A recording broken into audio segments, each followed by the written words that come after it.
On Purpose Leader Podcast, haters, critics, and friends, and one of them you should be on the lookout the most. Believe it or not, there's benefits to each of those three. I know in my own life I've experienced all three, and the first, believe it or not, is a blessing. A hater will let you know directly what they think about you. I've had folks to say outright, Charles, this is what I don't like about you, thus and so. But sometimes there's a little bit of what they have to say that's actually helpful. I can take it to heart. I can learn from it. There's some things that may be true, even from someone who's hateful. Because they're motivated right doesn't mean that what they said may not be right. So you kind of have to sift through it and recognize that this person has identified who they are. Their intentions are not good, but what they may say may be true. And then there's critics.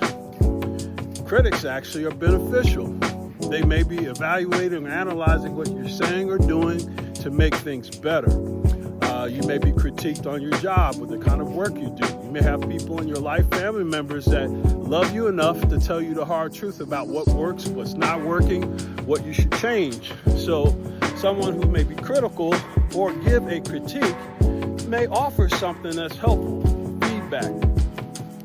I try to take it to heart and take it to mind to grow because those are things that are useful. But then here's the last, which is tough. Friends.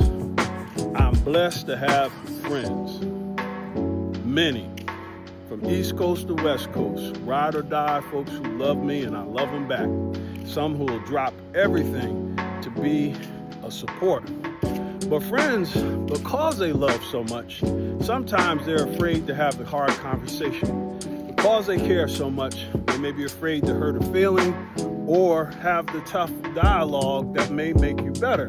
So they may withhold certain things that you need to know to help you to be better. Friends are a blessing, make no mistake about it. And if you have real ones, you know what I mean. But this other kind of friend that I'm talking about is not the real friend, but the frenemy. That's the one you got to be most careful of.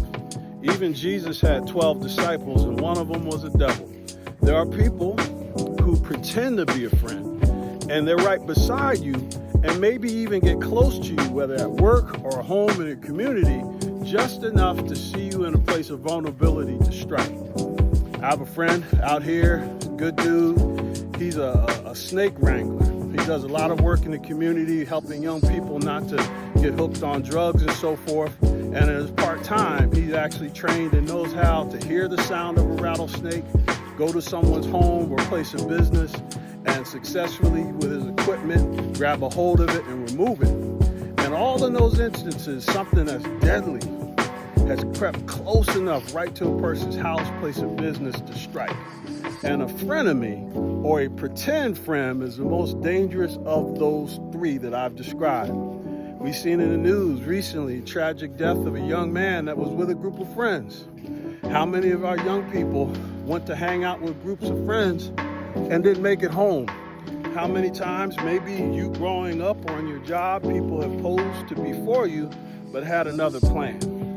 And I'm not one for spinning stories to work up fear or what have you, because even Jesus said, you'll know a tree by the fruit it bears. So you spend time with folks, get to know them, watch the patterns. What is their behavior and character like when you say no, or you set a boundary? Or can they receive feedback as well as give it? And given time, you'll get to know whether you're dealing with someone who really means you well, to offer good feedback and support, or whether you're dealing with a snake. And at the same time, as Maya Angelou once said, once someone shows you who they are, believe them the first time. So, if you can think about this example and have learned some lessons along the way about how to receive feedback, which may be from a critique or from even a hater, or when to have some boundaries and separate yourself from people that mean you no good. Drop a comment, follow us for more for On Purpose Leader Podcast.